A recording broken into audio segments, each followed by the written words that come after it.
jalqabe raawwatee gara xumuraatti yommuu dhufu namni kam garee lama keessa alan ta'u eenyullee yoo ta'e tasaa miliqee nafu yaani jabaafannaa goofticha dhiyoodha laftis bilchaattee ijisaa kan itti amamu dhiiga hoolichaa ofirraa kan hin qabaanne abeekuu dha'icha torbaa hin baraaramu Kiristoos mana qulqullummaa samii keessa nuuf jedhee gochaasa jiru yommuu xumuru carraan dhala namaa baraan murtaa'a yeroon kun itti raawwatus baay'iseen turu warroonni dhiiga kakuu sana tuffatanii hin turu isa facaasan kan itti amanii dubbiin kun nu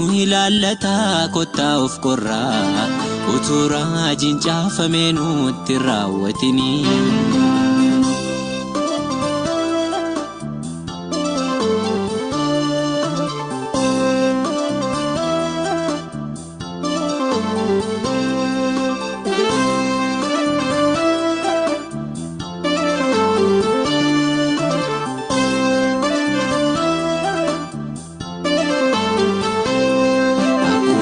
Biyya Misiriin keessatti godhame Israa'eloonni tasawutu hin miidhamini Booris Waaqayyoo ijoollee isaaf dinqiin godha dha'icha sanaan namnutu hin tuqaamini har'a baay'ee barbaachisaadha shaakalli keenya dhiiga hoolichaa qabaachuuf mana keenyatti dukkanni sodaachisaan nutti dhiyaateera barabaraan nihuuf jedhaam cubbamootatti raamaan innamaaf gaarii gidduutti jalqabe raawwatee gara xumuraatti yommuu dhufu namni kam garee lama keessa alan ta'u eenyullee yoo ta'e tasaa miliqee nafu yaani jabaafannaa goofticha dhiyoodha laftis bilchaattee ijisaa kan itti amamu dhiiga hoolichaa ofirraa kan hin qabaanne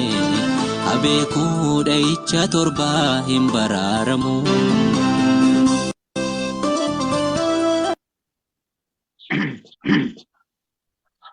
Tole Waaqayyo abbaa keenya gaarii goone galateeffanneetiin jenna jaalala addaa ni jaalatee yeroo kana fuula isaatti akka argamnu isa nu gargaareef guddaa Waaqayyoon galateeffannaa sagantaan keenya yeroo lallaba kun kallattiidhaan faaruu wajjin kan wal qabatudha addunyaan hundinuu garee lamatti kan isheen ittiin addaan baateetiin jechuudha waaqa dhugaa waaqeffannaa dhugaa mata duree jedhu karaa addaatiin worship ka jedhu ilaalleetiin jenna dhugaan waaqeffachuu ka jedhu waaqeffannaa irratti garee lamaa akka gargar ba'u ergaan ergamoota sadanii keessaa illee aanna jiru lafa kaa wangeela Yohaannis wajjin wal qabsiifne yaadota macaafa qulqulluu tokko laal achi dura garuu hundi keenyayyuu haaluma nu ijatti jilbeeffannee kadhaa fuula Waaqayyootti dhiyaanneetiin jenna.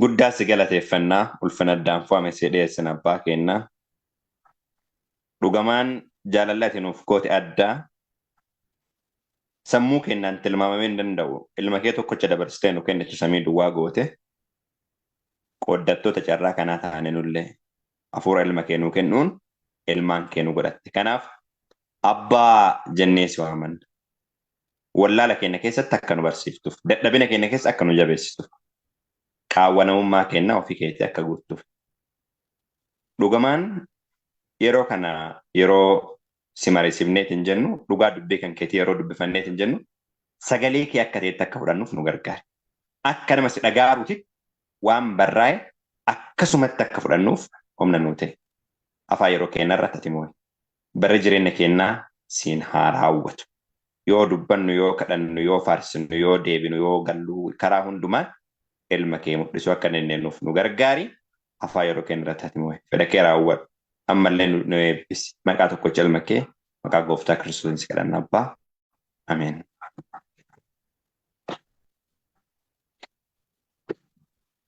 Okay. Worship yookiin mootuu waaqeffannaa mata duree jedhu akkuma sila isiniin jechuudhaaf yaale namoonni tokko tokko mata duree worship yookaan ammoo waaqeffannaa jedhu kana yeroo tokko tokko faaruun ol bira qabu. Waaqeffannaa yookaan worship jedhan ispeeshaalii ingiliffa kana qofaa waamanna fakkaata maaliifaan dhiqqoon mijatu oromoffaan mijatu ta'uu oolu. Mee macaafa qulqulluu keessatti waa'ee sagadaa laalla worship yoo jennu sagada jennee ilaalleetiin jennee jechuudha. Iddoo tokko barnoota Kiristoos irraa yeroo ilaalleetiin jennee wangeela Yohaannis boqonnaa 4 irraa yaada Kiristoos jedhe wayii irraa kaana sagada gaafa jennu ulfina kennuu wajjin kan wal qabatudha jechuudha. Waaqayyoon sodaadhaa ulfina kennaa fi isa bishaan burqituu galaanaa uume maal godhaa jedhaa sagadaa jedha isa booddeetti dhufa amma sagada kanarra Kiristoos maal dubbate waan nu gochuu qabnu irratti kan jedhuufi akkana jedha wangeela Yohaannis boqonnaa 4 lakkoofsa 22 irraa gadi yeroo dubbifne 4:22 irratti yaada bu'uuraatiin jalqaba. Yaadni bu'uuraan ittiin jalqabu maal kan jedhudha. Isinii waan hin beeknetti sagaddu nu garuu waan beeknutti sagannaa fayyinni Yihuudoota keessaa dhufa jedhee. Amma tuqaa ijoodha kun. Sagaduuf waan itti sagannu beekuu qabna jechuudha. Sagaduuf waan itti sagannu beekuu qabna jechuudha. Addunyaan sagada irratti hundooftee bakka lamatti adda qoodamti gaafa jennu abbaan sagadaniif ol guddatee mul'ata jechuudha. Eenyuuf sagadaaraan kan jedhu ol guddatee mul'ata jechuudha. Fakkeenyaaf gaafa duuraa meedaa irratti warqii dhaabee mootichini namoota hundaanuu sagadaa jedheef namoonni xiyyeeffannaa baay'een kennine kufanii sagadanii waan biraa godhanii achuma takkaalli walii biraa deemu. Dargaggoonni sadan garuu gaduu hin jenne caammaayyuu hidhachuuf gadi hin jenne. Ittuu fakkeessuu hin barbaanne. Because eenyu akka sagadan adda baasanii beekan isaan. Gaafa mootichillee gaafii gaafate waan nu sagannuuf waan nutti amannu kana jalaan oolchuu danda'a. Ati yeroo nu dabaltee dabaluu dhabaatte illee nu waan ati goote maal hin goonu jedhanii. Hin sagannu jedhanii. Achi mootichi gaafa isaan ibidda keessa deebi'anii afurtaaniitiin jedhanii inni arfaffaa eenyu fakkaata. Ingiliffarra karaa addaatiin King James Version irra. Ilma Waaqayyoo fakkaata jedhee like the son of God jedhee. Ilma Waaqaa eessaa bareena Nabukadnezar. Because warra Waaqa dhugaa beekantu achi jira waan ta'eef. Maal jedhama Macaafni Qulqulluun? Daani'eel jedha. Hafuura Yesuus Kiristoosiitiin geggeeffamee ture jedha. Kanaaf warrootuma isa bishaan ibidda gatan san isa akka boollatti gatamu godhan saniifuu maal godhaa ture jedha. Kadhataafii ture jedha isaanumaaf. Isaanumaaf. Kanaaf hafuura Kiristoos akka inni guutame. Kanaaf jeneraalii maal jechuu barbaadeeti? Isa itti sagadan beekaniiti isaan kana godhe nullee itti sagannu beekamu. Kanaaf Kiristoos illee gaafa dhufe maal jedhee? Nuyi isin waan hin beeknetti sagaddu jedhee. Sagada garuu sagaddu jedhaa. Hin sagaddan jedhaan jiru. Hin sagaddu. Garuu maaliif sagaddu? Waan hin beeknetti sagaddu jedhaa. Amma garaagarummaan jiru warruma sagadan jidduutti illee garaagarummaa jira jechuudha. Kun warra sagada ta'uu danda'a. Warruma sagadan jidduutti illee garaagarummaa jira jechuudha. Warra waan beekanii sagadanii fi warra waan hin beeknetti maal godhu? Sagadu. Warra waan beeku sagaduu fi warra waan hin beeknetti sagadu. Kiristoos kanaaf maal jedhee? Nu waan beeknutti sagannaa. Isin waan hin beeknetti sagaddu. Nu garuu waan beeknutti sagannaa. Fayyinni Yihuudoota keessaa dhufa jedhee. Specifically fayyinni eessa dhufa? Yihuudoota keessaa dhufa jedhee. Karaan keessaa dhufu karaa kana jedhee. Okay, 23. Yeroon itti warra dhuguma sagadan hafuuraaf dhugaadhaan abbaadhaaf sagadan garuu hin dhufa jedhe Kiristoos. Amma sirra maal fakkaata? Waan gara fuulduraa jedhe fakkaata. Eenyu sagadu jedhaa? Abbaaf sagada. Akkamitti? Hafuuraaf dhugaadhaan sagadu jedhaa. Okay. Amma abbaaf ka sagadamu hafuuraaf dhugaadha yoo jenne dhugaan eenyunni? Karaan dhugaan jireenya eenyunni? Kiristoos. Hafuurri hoo? Hafuura kan jedhame. Tokkoffaa Qorontos boqonnaa 15 lakkoofsa 45 irra maal jedha? Addaaminni jalqabaa nama jiraataa ta'e. Addaaminni jalqabaa hoo? Inni lammaffaa hoo? Hafuura jireenya kennu ta'e jedha. Hafuura jireenya kennu ta'e jedha. Kanaaf nu isaa sagaduuf hafuura isaa qabaachuu danda'u qabna. Hafuura eenyu? Hafuura Yesuus. Hafuura Yesuus qabaannu malee maal gochuu hin dandeenyu?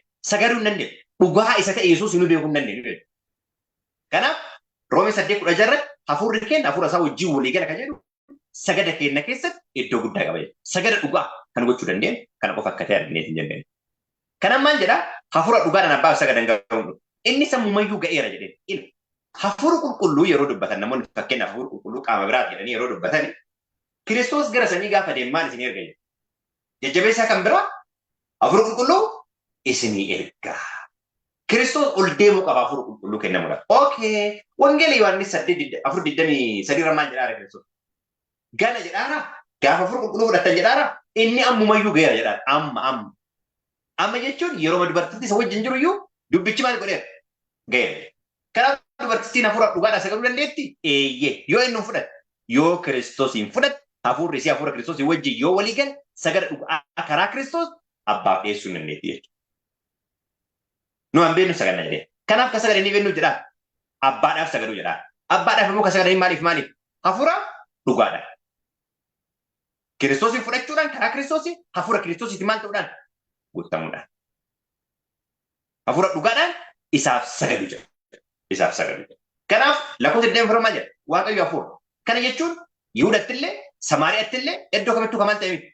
Kan daangeffame miti. Limiteeshiniin daangaa isaa kennuu dandeessu Yihuudaallee miti, Samaariyaallee miti, Waaqayyo karaa hafuura isaa iddoo hundumatti maal ta'a? Hin argamu. Karaa hafuura isaa waan jedheef qaba. Akkuma sila jedhan samuudha barnoonni tokko baratamaa ture. Amala waaqummaa keessaa iddoo hundumattuu argamuudha jedhaa ture. Akka exist everywhere jedhaa ture akka fakkeenyaatti. Amala waaqummaa keessaa iddoo hundumattuu maal gochuu argamu. Kiristoos waaqummaa humneen. Kiristoos iddoo hundumattuu argama. Namichi barsiisaa ture eeyyee abbaan illee iddoo hundumattuu argama Kiristoos illee iddoo hundumattuu argama jedhaa ture. Barumsichi barumsa maaliiti kun? Fantizim. Fantizimii isa Dr. Keeloo fuudhee waldaa Adventistii keessa jiru. Waldaa Adventistii yoon jedhu hundeeffamu dhugaa irratti waldaa akka waaqaatti waaqa qopheesse kajeele jechuudha Dr. Keeloo. Barumsa santu indirectly. Banagaraachin laayee inni sadan tokkummaatti God the Father, God the Son, God the Holy Spirit fudhadha jedhee ture. Garuu maal jetteen isiin? Isuma ka jalqaba ka maal ta'edha malee kun? Modified ka ta'e malee wama wanti haarootti ati fidde hin jiru jettee. Kana special testimony irraa isin dubbisuu danda'a tariitii haala barbaadamu. Amma inni gara yaadaatti as deebiin. Kanaaf hafuura dhugaadhaan inni sagadama. Abbaadhaaf sagadama jechuudha. Abbaadhaaf sagadama jechuudha. Okay. Abbaadhaaf saganna yeroo jennu asumarra maal jedha Yesuus Kiristoos? Wangeela Yohaannis boqonnaa 5 lakkoofsa 23 irraa. 23 irraa. Kun sagada dhugaadha. 23 irraa maal jedha? Hundumtinuu abbaadhaaf ulfina akkuma kennanitti. Waaqayyoon sodaadhaan ulfina illee maal godhaa? Kennaafi jedha sirriitti. Abbaadhaaf ulfina akkuma kennanitti ilmaaf illee ulfina maal godhan jedha? Haa kennan. Ilmaaf ulfina kan hin kennine abbaa isa ilma isaa ergeef illee maal hin kennu? Ulfina hin kennu. Waaw! Kanaaf amma mul'ata keessatti sagada kan fudhatu eenyu fennu jechuudha. Abbaaf ilma jechuudha. Ilmi akkamitti sagada fudhata? Karaa isaa abbaa maal waan godhu? Waan sagannuuf. Ilmi illee maal fudhata? Sagada fudhata jechuudha. Abbaan illee karaa ilma isaa maal fudhata? Sagada fudhata. Abbaan sagada wanti fudhatuu fi aboo hundumaa ilma isaatii kan kennu waan ta'eef abbaa waan ta'eef. Nu kallattiidhaan akka sagannu eenyu? Ilmaaf. Karaa ilmaa eenyu saganna? Abbaaf saganna. Sagada kan fudhatu abbaa. Kana maal jedhaa? Abbaaf ulfina akkuma kennanitti ilmaafis ulfina kennan. Namni ilmaaf ulfina hin kennine abbaa isa ilma isaa ergeef isaaf illee maal hin godhu? Hin kennan. Abbaa isa ilma isaa ergeef ulfina hin kennu. Yoo maal hin kennine? Yoo ilmaa hin kennine. Amma baay'ee gaariidha. Kanaaf saganni abbaaf ilmaan maragaaf jedhu akkanumaan jedhe oduu hin taane mul'ata boqonnaa 13 keessatti kallattiidhaan mata duree gubbaarratti kabarreesse mul'ata boqonnaa 13 waan ta'eef isatti ibsu. Mee gara mul'ata boqonnaa 5dhaan. Mul'ata boqonnaa meeqa? Boqonnaa 5. Ka sagannu maaliif maaliin jenneera? Hafuuraaf dhugaadhaan saganna jenneera. Eenyu saganna jenneera? Abbaadhaaf saganna jenneera. Garuu abbaaf yeroo sagannu ilmillee sagada maal godha? Ifudha. Eenyu jedha? Kiristoostu jedha. Abbaaf ulfina akkuma kennanitti ilmaaf illee maal kenna waan jedhe? Ulfina kenna waan jedhe. Mul'ata boqonnaa 5 lakkoofsa 13 irraa akkana jedha. Wanti waaqa irratti, lafa irratti, lafa jalatti, lafa jalatti, galaana keessatti uumame. Amma uumame ka jedhu haa fudhannu. Uumame ka jedhu yeroo jennu uumaan jira ka uume jira jechuudha. Uumaan eenyu? Ibroota boqonnaa 1 lakkoofsa 2 irratti Waaqayyo karaa ilma isaa waan hundumaa maal godhe jedhe? Uume jedha. Efesoon boqonnaa 3 lakkoofsa 10 irratti illee karaa ilma isaa waan hundumaa uume ka jedhu akkasitti akka jiru argina hin jenne. Efesoon yaa. Weel amma wanti waaqa irratti lafa jalattis galaana keessatti uumame. Kanaaf waaqayyo jalqabatti nama maal haa goonu haa uumnu. Yeroo jedhu argina. Yeroo kana dizaayinii ofii jiratti abbaan ilma isaatiin akka jedhe kitaabni afur amoor dhufee lafa kaa'aa. Macaan fakkeenya boqonnaa 30 lakkoofsa 4 garuu eenyutu daarii lafaa dhaabe eenyu maqaan isaa eenyu maqaan ilma isaa jedha jechuudha. Kanaaf daarii lafaa hundoo yoo dhaabe eenyuun uumaa akka ta'e walii galla asirra kan argan. Ogummaan humna ulfina guddina hooqubaa ka'e. Hundinuu uumamee isaan keessa jiru hundinuu hooqubaan ulfinni guddinni aangoon isa teessoo irra taa'ee jiru sanaaf. Isa teessoo irra taa'ee jiru sanaaf boqonnaa 4 keessatti teessoo irra inni taa'ee jiru. Hoolichaafis bara amma baraatti haa ta'u jechuu isaa hin dhagaye. Sagada nama lama akkasitti saganna miti. Namni lama yookaan waaqa lama akkasitti saganna miti. Abbaaf nama jidduu kan jiru inni Kiristoos. Saganni keenya yeroo raawwannu karaa ilma isaa gochaan galanni nu goonu, ulfinni nu goonu, kadhanni nuti kadhannu, wanti nu goonu hundinuu karaa Yesuus Kiristoos eenyuuf dhaga jechuudha. Abbaadhaaf dhaga jechuudha. Abbaadhaaf dhaga jechuudha. Akkana paralaalii taa'ee akkana waaqa lama saganna miti. Waaqa tokko abbaa. Karaa eenyu sagannaaf? Karaa ilma isaa, karaa Yesuus Kiristoos. Isa namaaf waaqa jidduu jiru kana. Baay'ee gaarii. Baay'ee gaarii. Isa teessoo irra taa'ee jiru hoolichaati jechuu isaanii nan dhagaye. Uumamni lubbuu qaban arfanis ameen jedhanii manguddoonnis gombifamanii maal godhan jedha? Sagadanii jedha. Waaw! Worship. Inni teessoo irra taa'ee jiru kan jedhame kun eenyunni? Inni teessoo irra taa'ee jiru kan jedhame kun eenyunni? Asumaan qayyabannaa mul'ata boqonnaa tokko tokkoon godhaaru jechuudha. Keessatti namoonni carraa san qabdanii dhageeffattanii waan kana moora adda baafachuu dandeessu. Woordi tu woordi waan laalaaru jechuudha. Asirra maal jedhaa kana booddee ilaalee tuuta sunaan baay'ee saba hundumaa keessaa, gosa hundumaa keessaa, nama hundumaa keessaa, afaan dubbatamu hundumaa keessaa warra omtuu lakkaa'uu hin dandeenye nan arge. Isaan uffata adii uffatanii damee muka meexxii harkatti qabatanii teessicha dura, hoolicha dura. Duras maal godhan? Hin dhaabbatu ture. Teessicha dura, hoolicha duras. Dura maal jenna? Sagada isa teessoo irra taa'ee jiruu fi hoolichaaf sagadan. Teessicha duras, hoolicha duras hin dhaabbata. Teessicha dura irra kataa yeroo inni jarri sunis sagalee guddaadhaan fayyinni waaqayyoo kenna isa teessicha irra taa'u biraa. Hoolicha biraas hin argama jedhama. Baay'ee gaarii. Kanaaf sagalli dhugaa eenyuuf ta'a jechuudha. Waaqayyo isa teessoo irra taa'ee jiruu fi hoolichaaf ta'a jechuudha. Sagada dhugaa. Kanaaf dubartittiidha inni Kiristoos jedhe kallattiidhaan kanaa wal qabate. Wangeela boqonnaa 5 illee kan itti dabalu abbaadhaaf ulfina akka kenne ilmaallee ulfinaa kennan kan jedhee Kiristoos dubbate kana wajjin wal qabate jechuudha. Kana ta'uudhaaf sagada dhugaa kana sagaduudhaaf manguddoonni 20 arfan illee jaarsonni 20 arfan illee manguddoonni arfanis uumamni lubbuu qaban arfanis manguddoonni 20 arfanis namoonni lakkoofsa qabne kunni hundinuu waan tokkochaan guutamuu qabu. Inni illee hafuura qulqulluu keessaa qabaachuu qabu. Hafuura kana isa qulqulluu ta'e abbaa wajjin isa qulqulluu ta'e ilma isaa wajjin maal godhu jechuudha. Tokko ta'u jechuudha. Tokko ta'u jechuudha. Kanaaf amma maal jedha Kiristoos yeroo dubbatu? Aangoon waaqa irrattis lafa irrattis anaaf maal ta'e jedha? Anaaf kennameera. Aangoon kun aangoo maal walitti qabata? Aangoo sagadaallee walitti qabata. Kanaaf Kiristoos maal godhamaa jechuudha? Hin sagadamaaf jechuudha. Kanaaf biroo tokko 8 irratti mootummaan kee mootummaa daangaa hin qabne waaqayyoodhaati abbaa wanti ilma isaatiin jedheef kana. Ilmummaa fuulii ta'e. The same substance ka ta'e brought forth ka ta'eetiin jedhe only begotten tokkocha abbaa irraa dhalate. Kiristoos maal ta'e baay'ee macaa gurguddoo jedhe hin dhalate jedhe. Hin dhalate jechuun substance isa jiruu qaba jedhe. Baay'ee namatti tola. Baay'ee namatti tola. Kanaaf saganni kanaan mala jechuudha. Faallaa kanaa mul'ata keessa isa jiru ilaallee gara golabbiitti finna. Dheeressuun barbaadu gabaabseetuma ergaa kana bal'inaan laaluu waan barbaachisuuf jechuudha. Akkuma qo'annaaf ta'uuf karaa baneetiin jedha. Mul'ata boqonnaa 13 akkuma barumsa irratti laallee mul'ata boqonnaa 13 irratti eeruun seensaa 13 afur irra kan jiru kanaadha. Akkana jedha. Bineensicha isa kanaaf iyyuu aboo kan kenneef bineensa akka maal isan jedha? Akka jawwee sana waan ta'eef. Bineensicha kamiif? Bineensa galaana keessaa ba'e. Obboloota tokko asirra waan tokko xiyyeeffannaa addaa akka kennuun barbaada. Galaanni bineensi keessaa ba'e kun eessaadha? Galaanni bineensi keessaa ba'e kun. Galaana jechuun mul'ata boqonnaa 17 lakkoofsa 15 irratti bishaan baay'ee maal baay'ee bakka bu'a. Uummata baay'ee afaan baay'ee akka inni bakka bu'u macaan qulqulluun lafa kaa'a. Garuu eessaa dhufa? Uummatuma leemaan uummatuma akkanuma callisee baay'ateedha. No. Asirratti paawuza akka goonu barbaada. Maaliif isin fakkaata? Mul'ata boqonnaa 12-15 irratti hintii wayitu jira kan kennameef. Maal jedha? Yemmuus bofichi jedha.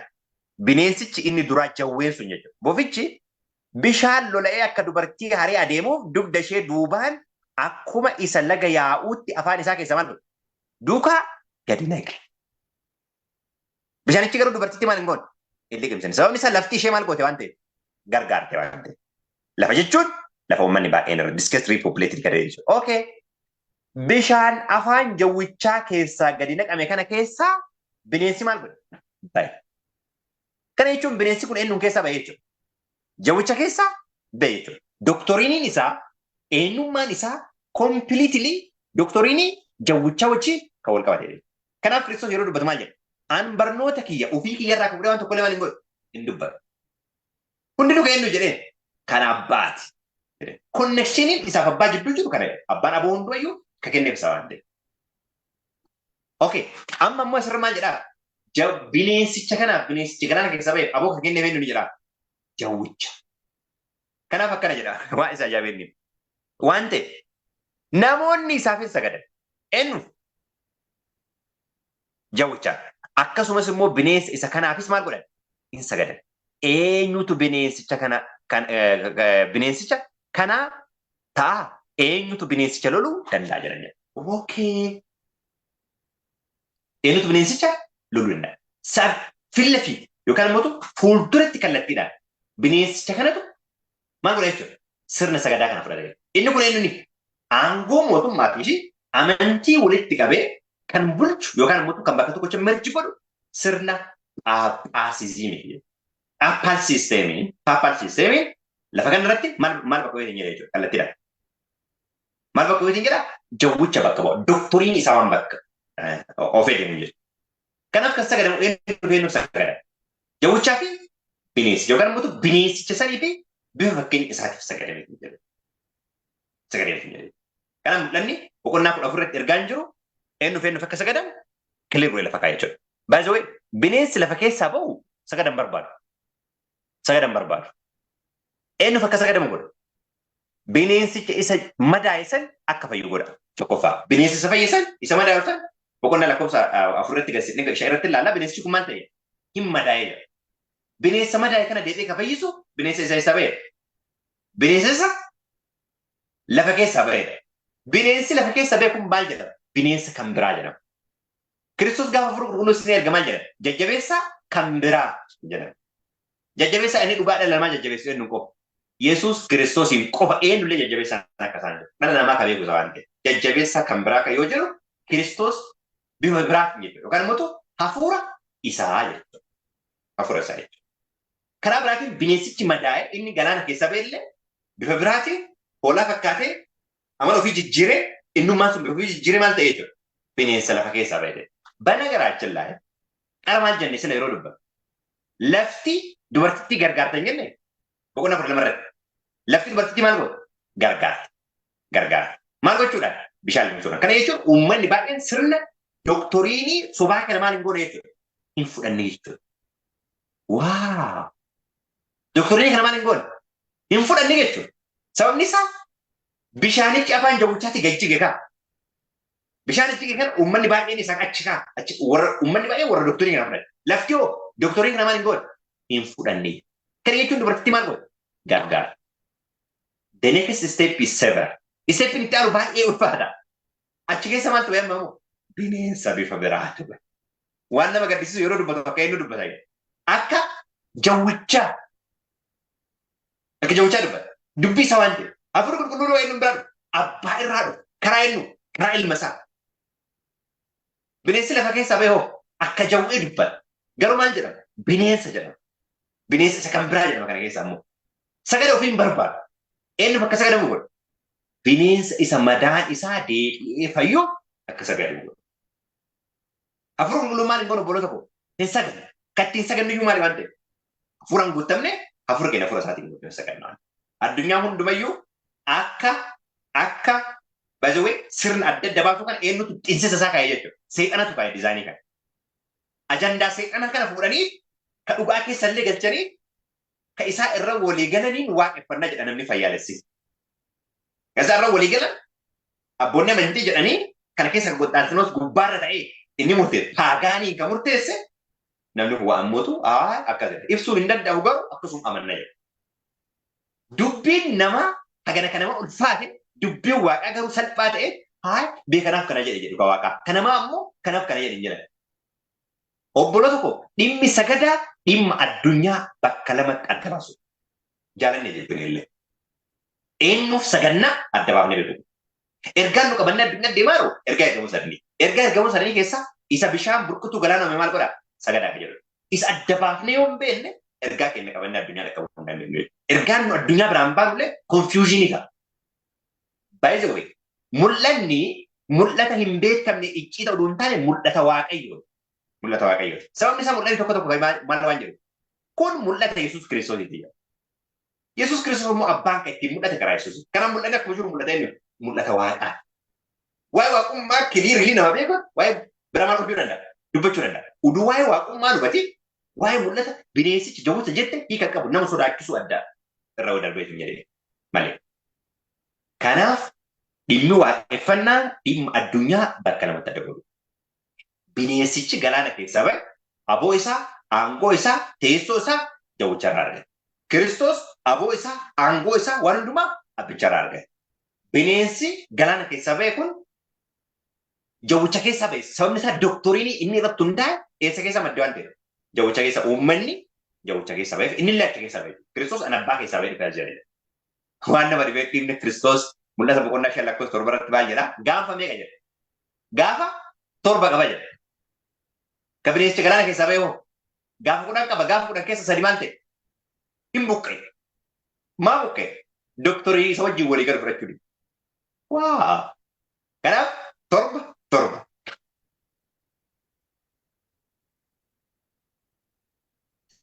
Addunyaa guutuudha jechuudha. Sisteemii amma bulchiinsa mootummaa gaafa jennu bulchiinsa mootummaa akka Itoophiyaa maal jennu kun ta'a addunyaa waadha jechuudha. Kanaaf mootummaa Yesuus Kiristoos illee mootummaa maali? Mootummaa addunyaa waadha jechuudha. Addunyaa waadha. Kanaaf dhimma kana gaafa beekneet hin jenne garee kam keessa akka jirru adda baafnee ilaalleet hin jenne.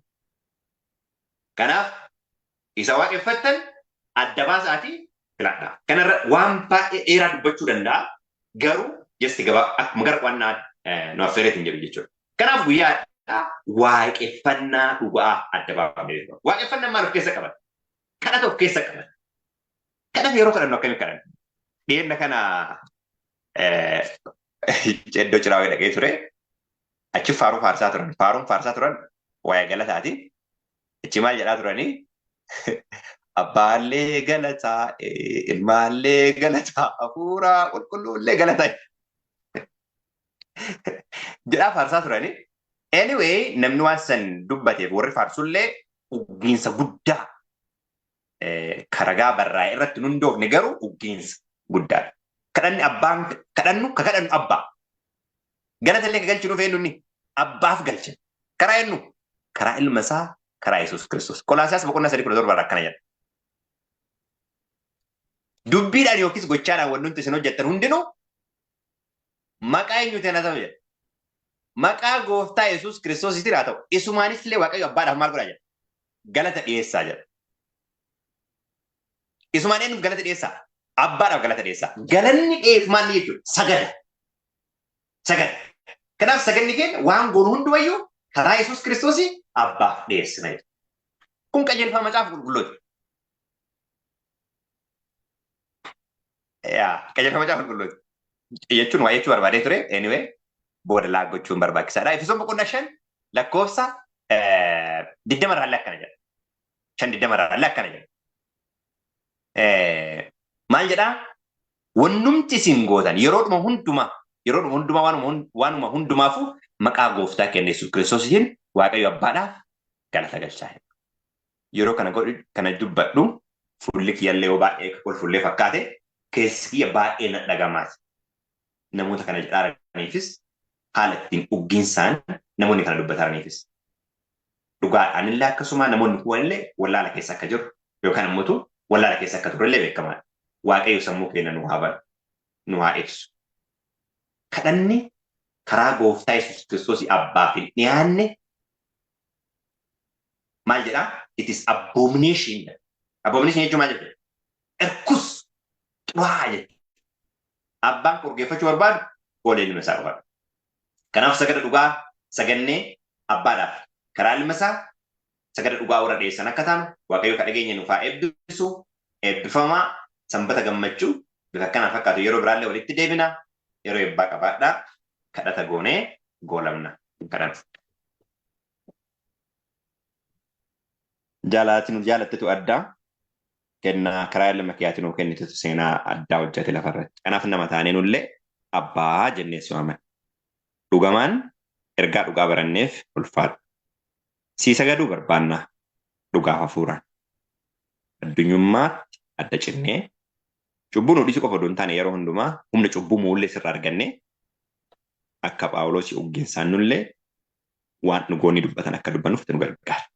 Afaan yeroo kennadhaati immoo dhugaa jaalalaan, sodaan, kabajaan obboloota keenya biraan ga'u akka dandeenyu nu ta'e afaan yeroo kennadhaati immoo maqaa gooftaa Kiristoos irratti kadhanna abbaa. Ameen.